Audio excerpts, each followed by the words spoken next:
Okay, तो supreme court के बारे में अगर हम बात करें, सुप्रीम कोर्ट हम सबको पता है is the highest appellate authority of the country. ठीक है, इसको क्या बोलते हैं? दिस इज द हाईएस्ट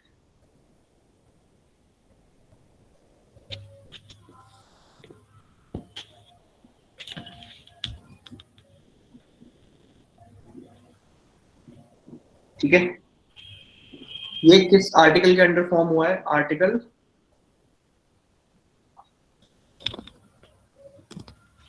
124 124 में ये दिया हुआ है कॉन्स्टिट्यूशन में। And this was inaugurated on 28 of January 1950।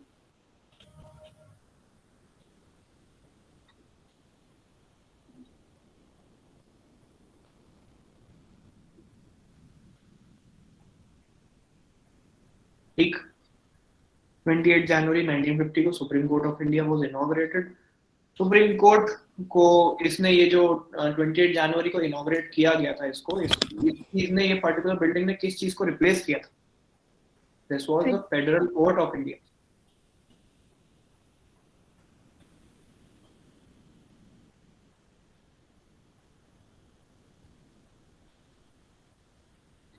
Federal court of India जो था, ये कब बना था? 1937 under the government of India act.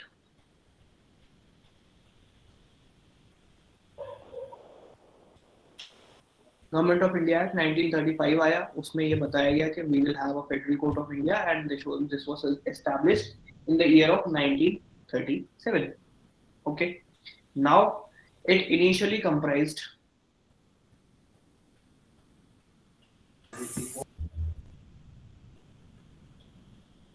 Starting में क्या कौन कौन हुआ करता था इसमें? 8 judges including CJI, CGI plus 7 other thing. 7 other. ठीक, अब इसमें कितने? 33. 33 judges and CJI. 33 judges in CGI. 33 plus या 33 including? 33 plus.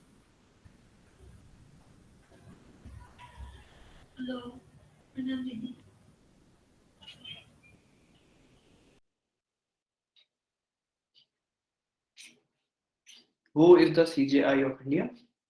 Justice R.V. Raman. R.V. Ramana.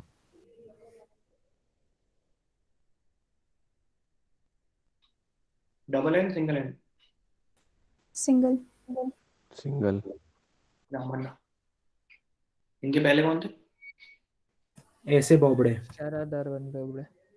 Sarad Arvind Bopre. और राम मंदिर का जजमेंट किसने दी? रंजन गोगोई. रंजन गोगोई। अच्छा, और who was the ये first एनवी chief? रमन्ना है भैया, आरवी रमन्ना नहीं है।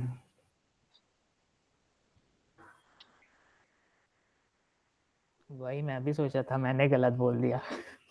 रमन्ना याद रखो यार, नाम थोड़ी पूछे। ठीक है, ये हो गया। फिर उसके बाद हम कुछ चीजें पढ़ लेते हैं। पहला हो गया रिटायरमेंट। फर्स्ट रहेगा भैया. फर्स्ट पे आते हैं, वापस नीचे लिखते हैं।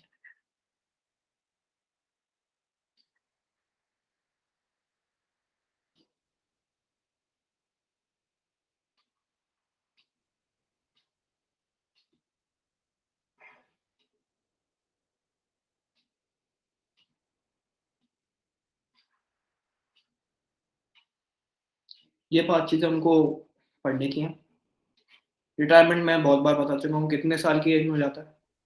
65। 65. 65 ईयर्स में आदमी हो जाता है रिटायर सुप्रीम कोर्ट से। ठीक, अब उसके बाद इसकी अपॉइंटमेंट, रेजिग्नेशन, ओथ, ये तीनों चीजें कौन दिलवाता है? President. प्रेसिडेंट. अब वो सीजेआई हो चाहे वो जज हो सुप्रीम कोर्ट का, सब कौन है? प्रेसिडेंट के अंडर। कौन रिमूव करता है इसको? Parliament. Parliament impeachment.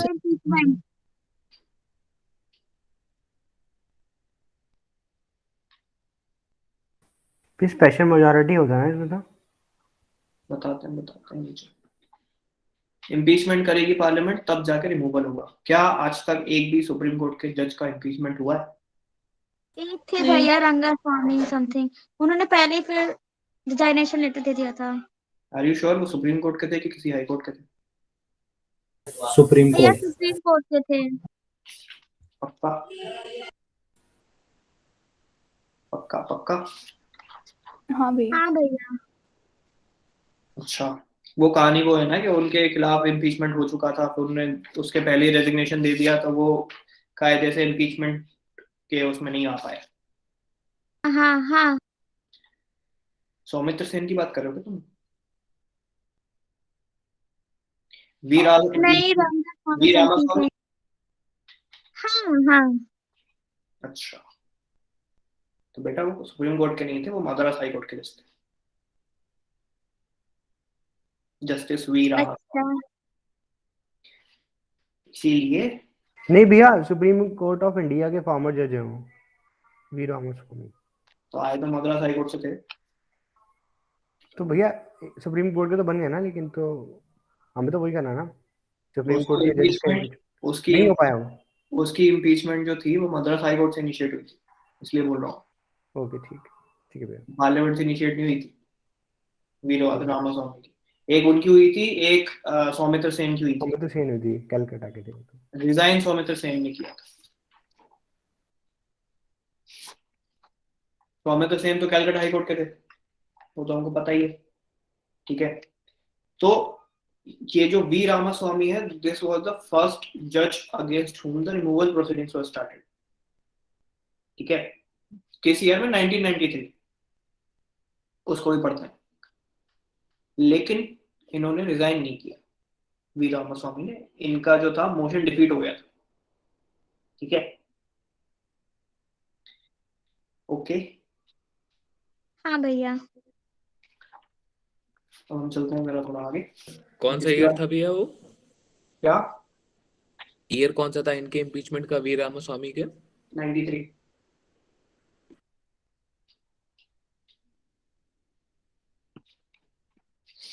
ठीक है, तो पहले हम पढ़ते हैं क्वालिफिकेशंस क्या क्या है अपॉइंटमेंट की। सुप्रीम कोर्ट के जज आप बन कैसे सकते हो?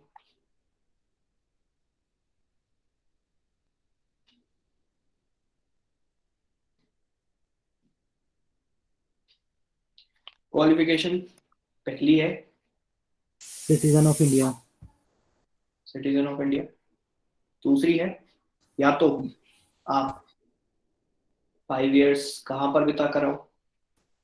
High court. High court as a जज।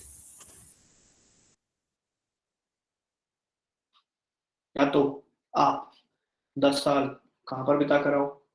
As an advocate. As an Advocate in advocate High in Court. High Court.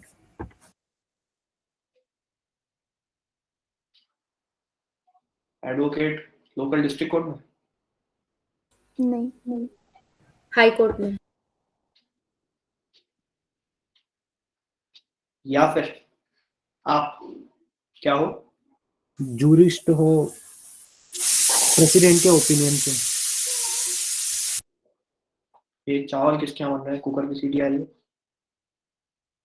मेरे यार। शाम के टाइम में खाने वाने मत सुना है प्रोटीन।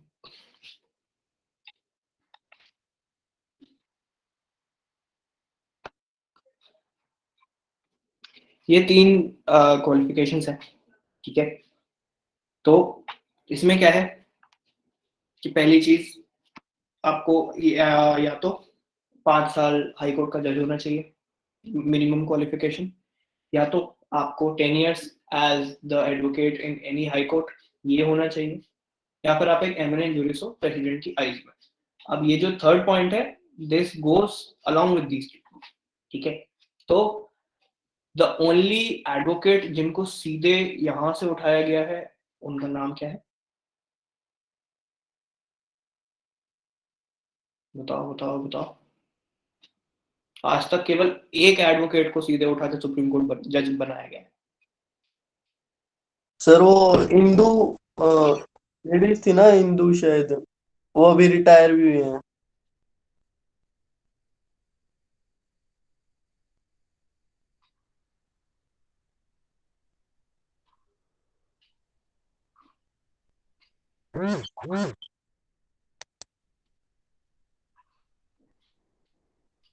नाम सुना है?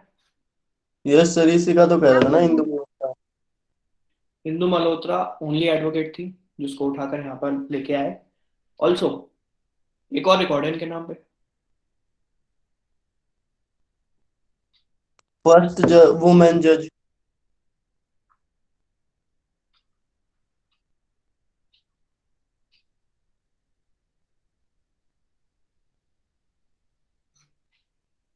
ये दो ऐतिहासिक चीजें हमको याद रहेंगी।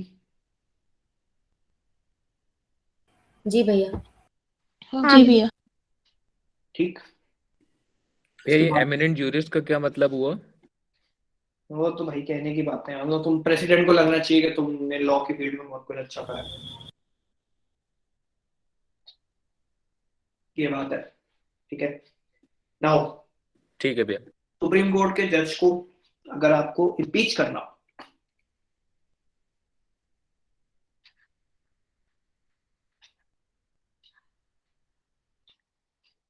आपको क्या चाहिए? Special majority. स्पेशल मेजोरिटी चाहिए आपको अगर आपको सुप्रीम कोर्ट के जज को इम्पीच करना है। स्पेशल मेजोरिटी क्या होती, कैसे आती? 2/3 of the quorum. या तो 1/2 ऑफ द टोटल,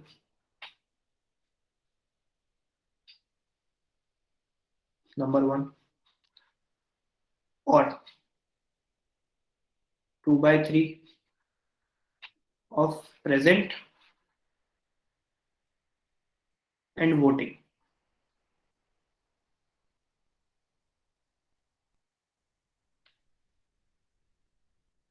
इसको मिलाओ, इसको मिलाओ,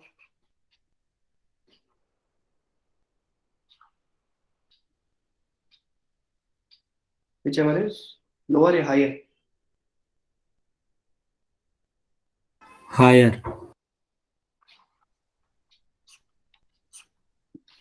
ये कॉम्प्लेक्स प्रोसीजर होता है एक जज को रिमूव करने का। या तो पार्लियामेंट में जहां पर भी इम्पीचमेंट मोशन गया है, लेट्स अज्यूम लोकसभा में गया है, लोकसभा की टोटल सीट कितनी है? 545. 545. ये टोटल है ना मैक्स? 552. हाँ. इसका आधा 226 276। 276। इतने वोट्स अगर मिलते हैं तो एक जज को रिमूव करा जाएगा। या फिर अगर मान लो प्रेजेंट ही हैं 200 लोग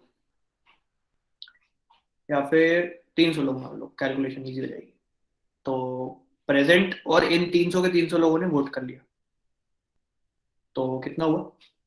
2/3 of this is 200। Which number is higher? 276. 276।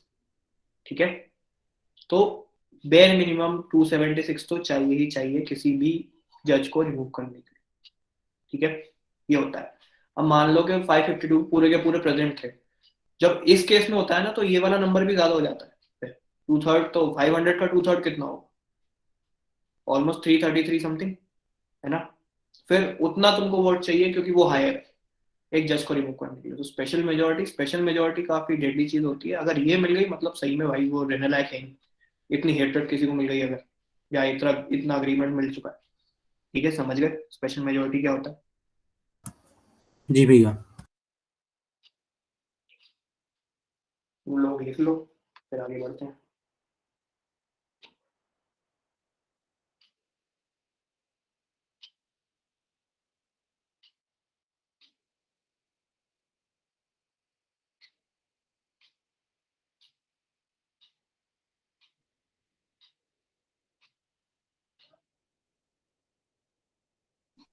भैया इसे फिर 2/3 का फिर क्यों फंडा दिया गया है यहाँ पे, जब देना इनको half of the total majority से है? अगर 500 लोग वोटिंग करने आ गए और प्रेजेंट भी हैं तो उसका 2/3 निकालो। 333 समथिंग है। तो क्या 276 पे ही देंगे फिर भी? अब हायर नंबर कौन सा हो गया? तो नीचे वाले का हो गया ना, हाँ इसीलिए।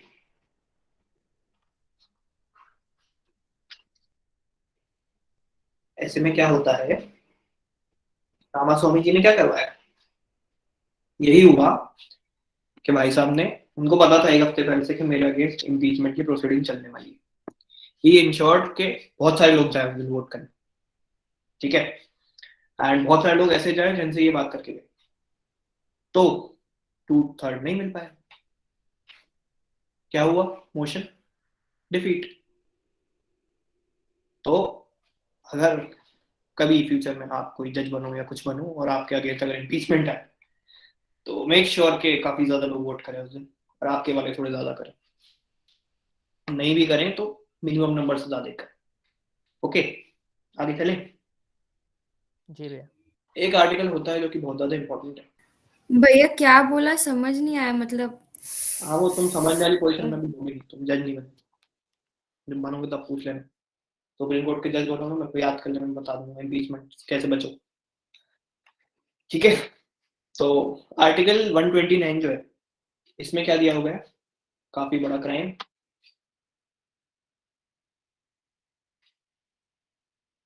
पूरा करो यार तुम लोग, नहीं पता तुम कौन सा क्राइम है? Contempt of court. Contempt of court दिया हुआ है, ठीक है।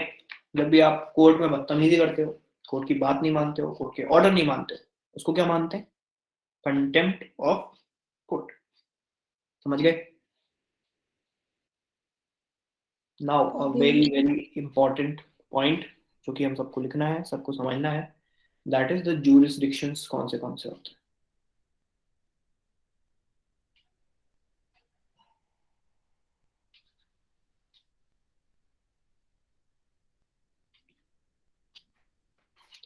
Jurisdictions of Supreme Court. How many types of jurisdiction does the Supreme Court have? It has 4 types of jurisdiction. एक एक करके सारे jurisdiction को समझते हैं। पहला होता है jurisdiction, वो है original jurisdiction।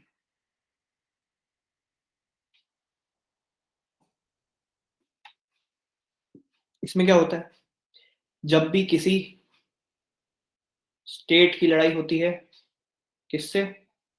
स्टेट से। या किसी स्टेट की लड़ाई होती है, किससे? सेंटर। या फिर किसी स्टेट की लड़ाई होती है किसी सेंटर प्लस स्टेट। इन सब चीजों में जब जुरिस्डिक्शन काउंट करा जाता है सुप्रीम कोर्ट का, उसको बोलते हैं ओरिजिनल जुरिस्डिक्शन। जुरिस्डिक्शन बेसिकली कि इनकी पावर्स अलग अलग तरीके से लगती है सुप्रीम कोर्ट की, सुप्रीम कोर्ट के अंडर वो केस क्यों आएगा, ये बताता है जुरिस्डिक्शन का फंडा, कि इसीलिए सुप्रीम कोर्ट के अंडर है। तो ओरिजिनल जुरिस्डिक्शन के through any state versus state affairs, any state versus the centre affairs, any state versus centre plus state affairs, all this will fall under. हाँ, तो all of these will be under the original jurisdiction of the Supreme Court। ठीक है, समझ आया? जी भैया। भैया yes ठीक। भैया। अब हम चलते हैं, एक बार अब और इसमें क्या एक्सप्लेन है, कर दीजिए भैया। अब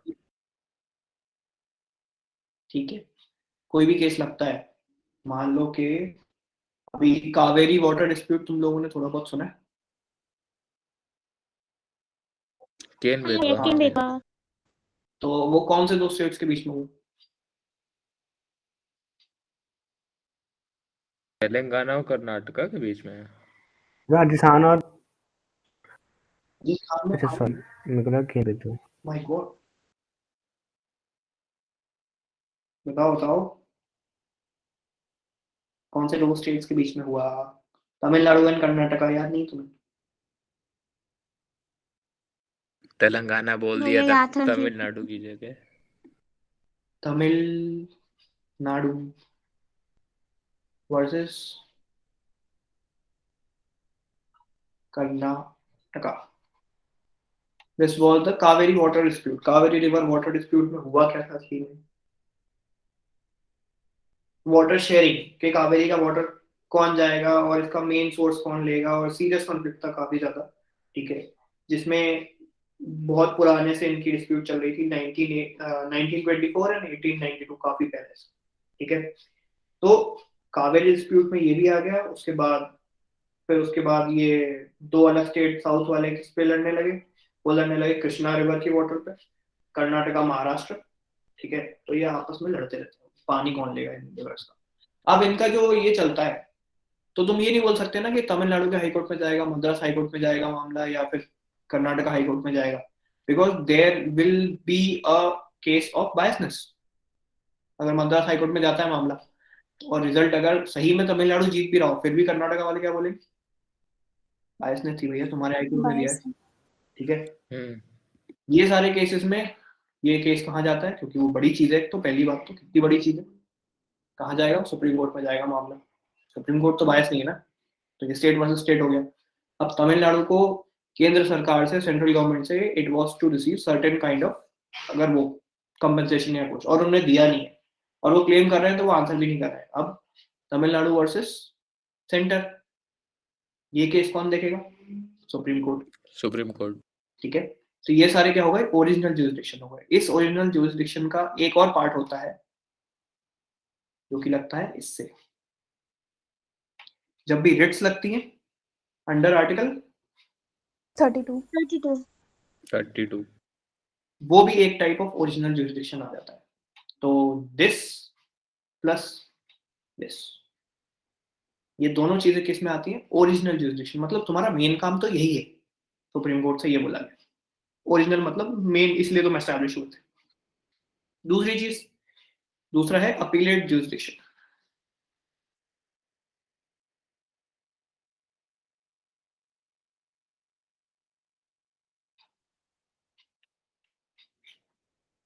ये हमने काफी बार सुना होगा। क्या होता है अपीलेट ज्यूरिसडिक्शन? बताओ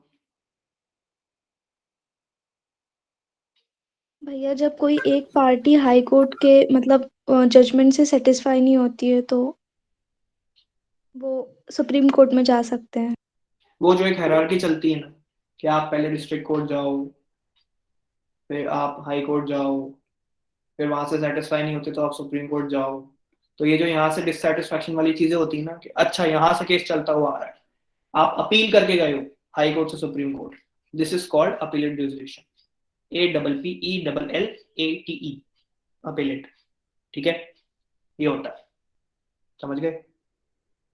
और भैया सुप्रीम कोर्ट से भी अगर सेटिस्फेक्शन नहीं मिला तो फिर यहाँ पर लगती है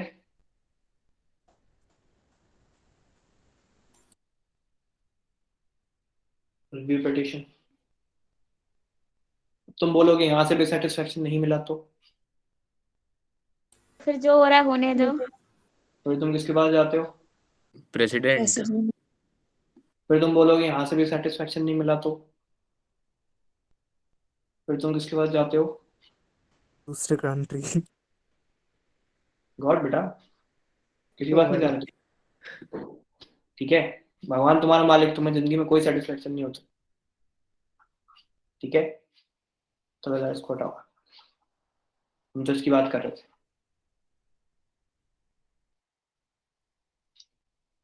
ओके, सो ये चीज अपीलेट ज्यूरिसडिक्शन समझ में आई या नहीं? जल्दी से बताओ। हाँ भैया, आ गया भैया। आ गया। अब एक और होता है, that is called advisory jurisdiction. हमने किसी एक पोजीशन में पढ़ा था कि वो सुप्रीम कोर्ट से एडवाइस ले सकता है। कौन? President, article 143।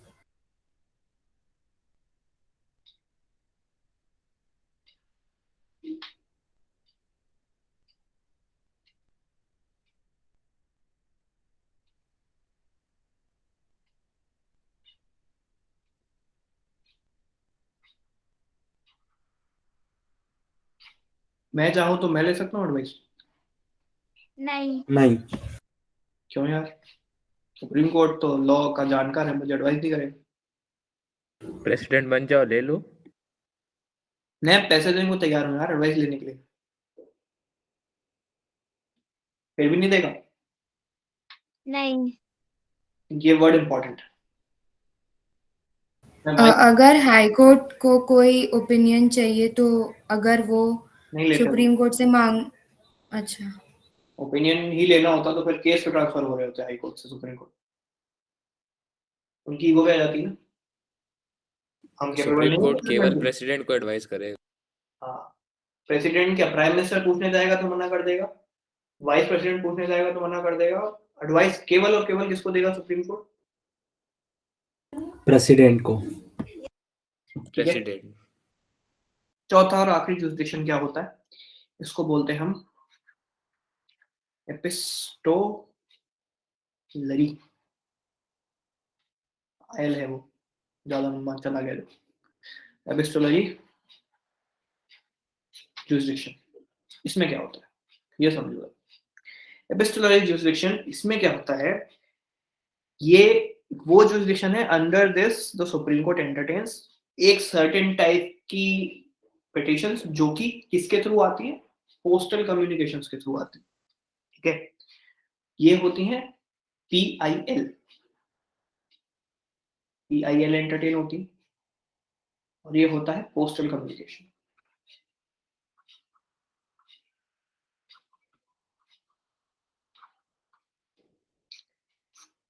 मैं भोपाल में बैठे बैठे PIL लगा सकता हूँ सुप्रीम कोर्ट में और अपने आसपास के पोस्ट ऑफिस से भेज सकता हूँ।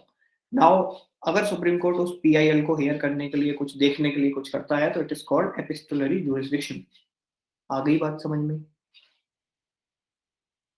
हाँ भैया। हाँ भैया। जी भैया। Okay. Now another very important article is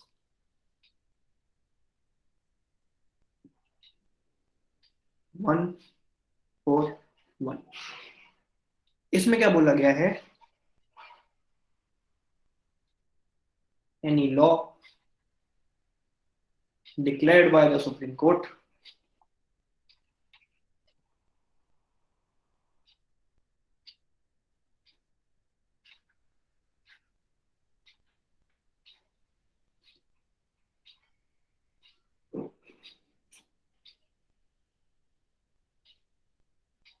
किस पे बाइंडिंग?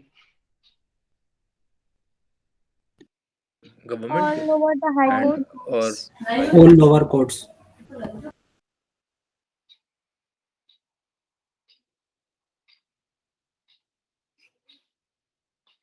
इसी के थ्रू हम लोग क्या करते हैं, हम लोग डिस्ट्रिक्ट कोर्ट में, हाई कोर्ट में प्रेसिडेंट वाला चीज इसलिए तो चलती है। अगर ये बाइंडिंग नेचर नहीं होता तो नीचे वाले कोर्ट्स क्या बोलते हैं, अरे उसने तो बोला हुआ, उसकी बात कौन सुनता है, अभी मैं यहाँ पे बॉस हूँ, मेरी सुनो। ठीक है, तो तुम्हारे तो डिफेंस ही खत्म हो गए पुराने केस में कि ठीक है भैया, अगर ऐसा कुछ हुआ था कि ये वाला क्राइम इसके साथ हो गया R के साथ, तो अगर ये क्राइम X ने किया है तो X को सजा मिलेगी। एक पुराने 1947 के केस में सुप्रीम कोर्ट ने बोला था। ठीक है, अब सुप्रीम कोर्ट ने बोला था तो हम इसको क्या लेके जा सकते हैं, ये एक वैलिड प्रेसिडेंट हो गया इस केस के लिए कि यहाँ बोला था तो फिर यहाँ भी एप्लीकेबल होगा। ठीक है, तुम इसको ऐसे सजा दे दो, जज ने बोला हाँ ठीक है दे देते। ठीक है, अगर ये चीज बाइंडिंग नहीं होती तो यहाँ पे जज क्या बोलता, क्या बोलता? कि हम लोग एंटरटेन करेंगे इस केस को। हम पुरानी जितना जो भी बोला गया उसको फॉलो नहीं करेंगे। ठीक है, तो बाइंडिंग है इसीलिए तो ये फायदा है अपने पास। ठीक है, now we are complete with the supreme court of India. तो क्या तुम लोगों को जाना है कि हम हाई कोर्ट चालू करें?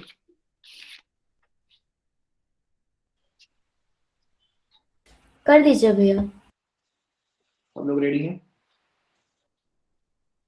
कितनी देर लगेगी भैया? हाँ भैया रेडी हैं। कितनी देर लगेगी? 10 मिनट। कर लीजिए भैया। कर लीजिए।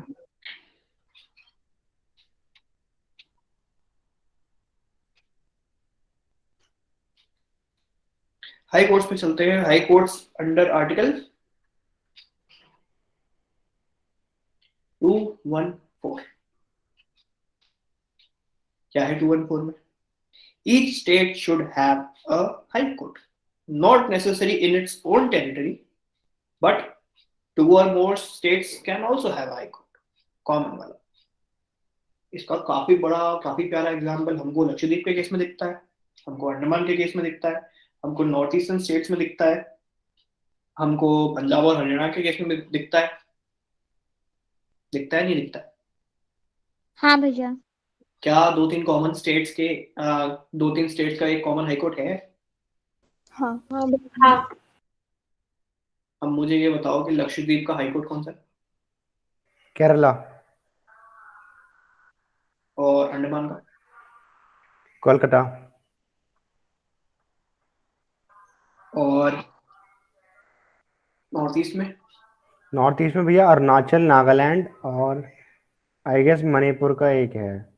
Guwahati high court. हाँ मतलब इन तीनों का असम वाला ही है, अच्छा। बाकी सबका अलग अलग है। और उड़ीसा और कैलकाटा का और बंगाल का? अलग अलग है ना उनका तो भैया। अलग अलग है भैया। उड़ीसा का तो कटक हाई कोर्ट है, सबका अलग है उधर। ये एक्सेप्शन है ना। यही चेक कर रहा था। हाँ जी, चंडीगढ़ में है पंजाब और जो उड़ीसा हाई कोर्ट है that is just 2 kilometres from NDU. हमारा आते जाते हमें उसी के दर्शन होते रहते हैं। रेड कलर की बिल्डिंग, काफी प्यारी। हाई कोर्ट तो हाई कोर्ट है बिल्कुल। उस हाई कोर्ट की खिड़की से बढ़िया महानदी दिखती, सुंदर सी। तो इलाहाबाद का अच्छा नहीं है। इलाहाबाद का तो फिर यूपी में आ जाता है ना, इसलिए। और मुंबई जो मुंबई का भैया बहुत बढ़िया है high Mumbai high court. Court कहना क्या तो चाहते हो भैया? यूपी में थोड़ी गंदगी ज्यादा रहती है इसलिए। बहुत ज्यादा।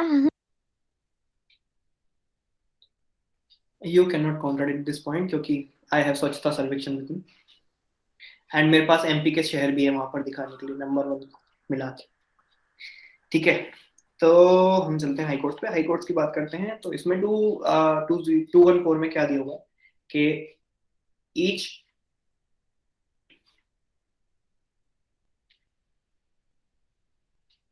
should have a high court।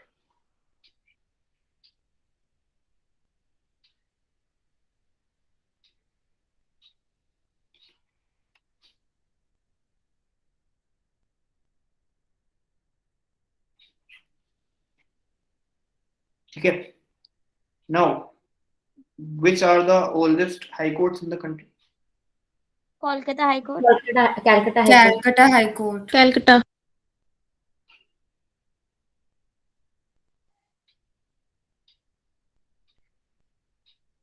और Madras. Madras Madras high high court. Court.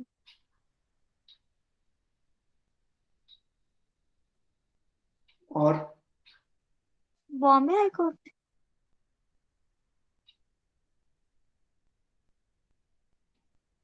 और Allahabad Allahabad high high court होगा।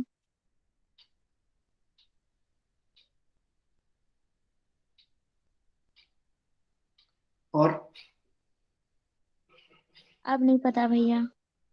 हाँ तो इन तीनों दिल्ली हाई कोर्ट। इन चारों के पुराने हैं। दिल्ली हाई कोर्ट का ज्यादा नाम नहीं होता। जो लैंडमार्क डिसीजंस होते हैं वो इन चारों में से कहीं से उठ के आते हैं आज की तारीख तक। सुना है तुम लोगों ने? हाँ भैया। सबसे ज्यादा तो मद्रास और कैलकाटा मद्रास से आते हैं। सब जगह से ही आते हैं ऑलमोस्ट। सबसे ज्यादा भैया इलाहाबाद से आते हैं। हाँ भैया। भाई जब से इंदिरा हाँ गांधी अभी वाला तो केस आया हुआ है है ना। नया में। अगेन इलाहाबाद कौन से स्टेट में? उत्तर प्रदेश। उत्तर प्रदेश। Population UP. सबसे ज्यादा कौन से स्टेट की है? यूपी। राजस्थान। ज्यादा कहाँ होगा? यूपी। जहां ज्यादा लोग कंजस्टेड होके रहेंगे वहां ज्यादा लड़ाइयां होंगी। ज्यादा लड़ाइयां होंगी तो ज्यादा केसेस होंगे। ज्यादा केसेस होंगे तो हाई कोर्ट के पास भी ज्यादा केसेस जाएंगे। ज्यादा तरीके के केसेस जाएंगे तो इसलिए सबसे ज्यादा जजमेंट्स कौन देगा? Allahabad high court. इलाहाबाद। समझ गए? जी भैया। अब मुझे ये बताओ, वो जो पद्मनाभ स्वामी वाला मंदिर का है प्लस वो जो शबरीमला केस वाला मंदिर का है, तो ये सब केसेस कौन से कोर्ट में गए थे पहले? सबरीमला तो भैया केरला हाई कोर्ट का था। वहां से फिर वो कहाँ गए? Supreme court. Supreme court. अच्छा। और वहां पर कौन लड़ा था शबरीमला केस में, कौन सा फेमस एडवोकेट?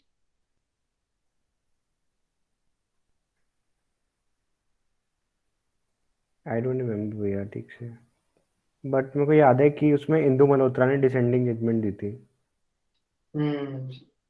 चीफ जस्टिस कौन था उस टाइम? रंजन रंजन गोगोई। गोगोई। पक्का? हाँ जी भैया, इससे पहले हाँ। वही थे। दीपक मिश्रा क्या कर रहे थे? वो तो उससे पहले थे ना। दीपक मिश्रा केस में थे।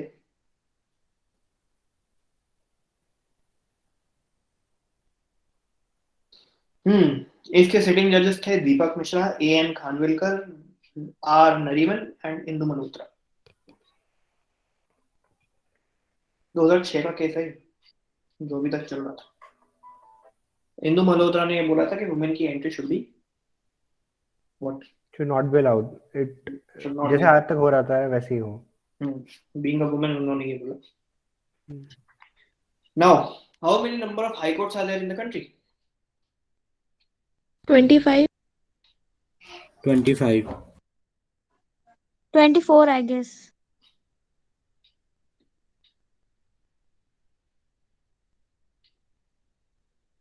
20? बताओ बताओ बताओ। 24 है। अब भैया दमन एंड दीव पे कौन सा हाई कोर्ट आता है? बॉम्बे। दमन and Diu Bombay high court. Okay भैया। और पौंडीचेरी? मद्रास। मद्रास। ओके पौंडीचेरी की लोकेशन देख लो तो पता लग जाएगा तुम्हें। भैया लेकिन 4 पार्ट्स में है ना पौंडीचेरी तो, इस वजह से। चारों के चारों तो तमिलनाडु के पास में है। नहीं भैया, एक अपोजिट साइड पे भी तो है। कितना अपोजिट है वो? थोड़ा दूर है, मतलब दोनों स्टेट्स के पास आता था, इस वजह से। ठीक है। मेजॉरिटी ऑफ द पौंडीचेरी का पार्ट किधर है? हाँ जी, वो सबसे बड़ा लैंडमार्क वहाँ पे है। ठीक है, पहली बात तो सिटीजन होना चाहिए। दूसरा भैया आपको नंबर ऑफ हाई कोर्ट्स 25 हैं। एक और कौन सा जुड़ गया? पता नहीं, गूगल बता रहा है। अभी कुछ दिन मतलब कुछ महीने पहले नया बना ना कोई। भैया दादरा नगर हवेली वो किस में आता है? वो बॉम्बे में आता होगा, उसका मेरे को कंफर्म नहीं है, एक बार उसका भी गूगल कर लो कि बॉम्बे दादर नगर हवेली किधर आता है।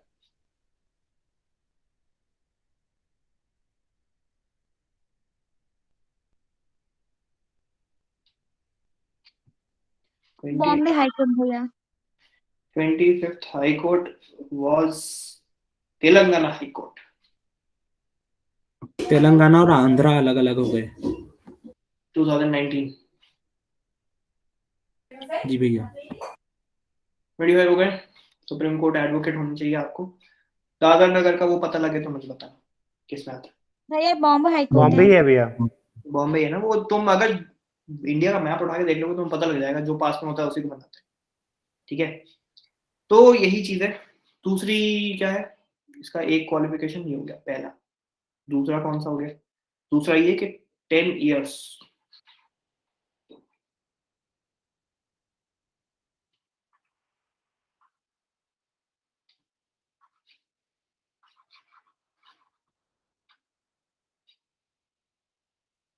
ये दोनों में से कोई एक चीज अगर होती है तो आप हाई कोर्ट के जज बनने के लिए क्वालिफाइड हो।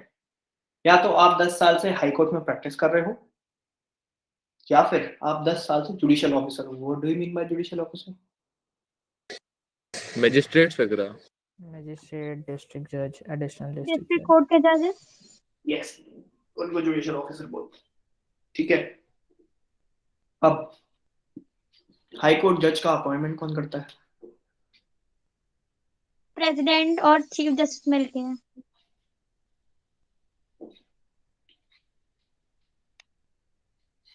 President part 1। ठीक, रिमूवल कौन करता है?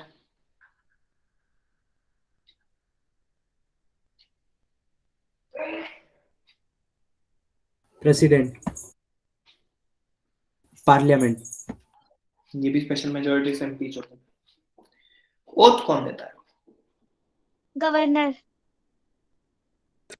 रिस्पेक्टिव स्टेट का chief justice of high court.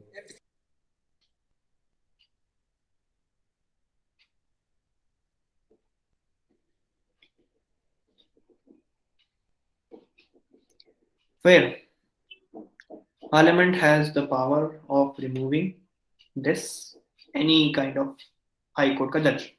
ठीक है, अब हम पढ़ते हैं जरा इम्पीचमेंट मोशंस के बारे में। जस्टिस वी रामास्वामी, ये कौन थे? इनके अगेंस्ट इम्पीचमेंट प्रोसेस स्टार्ट हुआ था।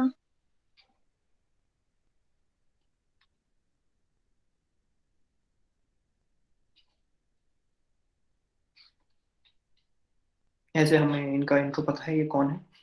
अब ये कौन बन गए अपने फर्स्ट जज,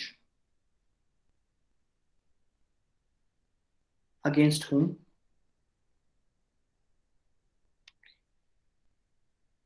क्या हुआ था?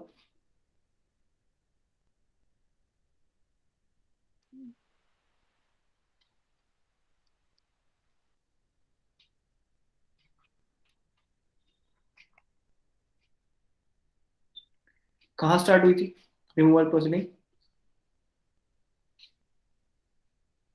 लोकसभा इन द ईयर बताया था हमने 1993। 1993। एंड ये मोशन क्या हुआ? पास की डिफीट? डिफीट। डिफीट। ठीक है, फिर उसके बाद अगले टेस्ट पे चलते हैं।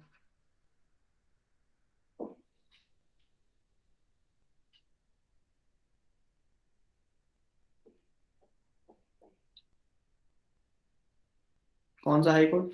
नाम से क्या लग रहा है? Kolkata. Calcutta high court.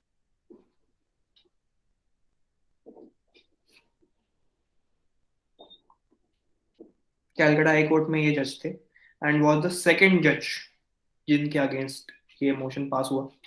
And कब हुआ?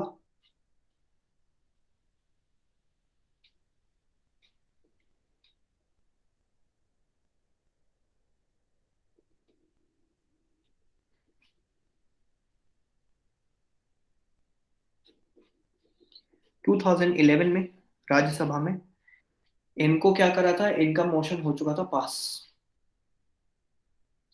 और पास मतलब ऑफिशियल नोटिफिकेशन से पहले।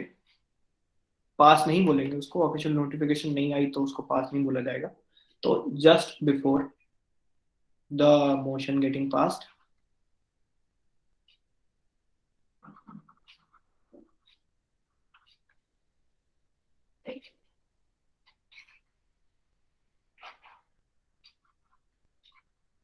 इन्होंने क्या करा? Resignation file. इन्होंने कर दिया रिजाइन। तो फिर से फैक्ट क्या बन गई? टिल डेट नो जज has been completely removed by the parliament. तब ऐसे तो उनको फाइनल वर्डिक्ट बताना ही नहीं चाहिए, मतलब अब एक ने ऐसा किया तो आगे भी सब ऐसा ही करेंगे। हाँ, तो एक इसलिए और फाइनल वर्डिक्ट कौन सा जिस था 2-3 साल पहले? कौन से हाईकोर्ट का था वो भी? एक और था ना, वो इधर से उधर भागता जा रहा था। रुको मैं नाम बताता हूँ, तुम लोगों को सुनाओ। नाम नहीं मुझे याद पता नहीं। भैया। रुको रुको मैं बताता हूँ।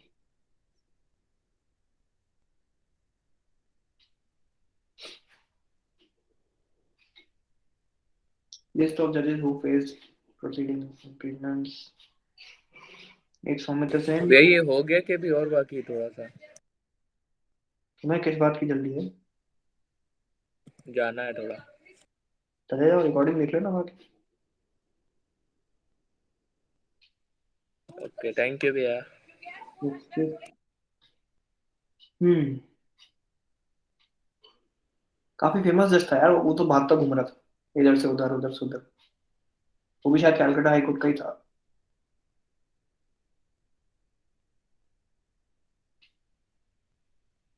हम्म एक तो दीनाकरण के उस पे हुआ था। चलो ठीक है, नाम याद आएगा तो बताओ, ग्रुप पे बता दो। बाकी यहाँ दैट इज इमटेरियल, बट ये हमने यहाँ तक पढ़ा। तो हाई कोर्ट की रिटायरमेंट एज क्या होती है? 62 62 भैया। 62 की एज में हाई कोर्ट जज हो जाते हैं रिटायर। ठीक, now with this we complete the high court. ठीक है, नेक्स्ट क्लास में हम लोग पढ़ेंगे गवर्नर एंड उसके आगे सीएम एंड मोर। तो I try to finish the constitution in the very next class.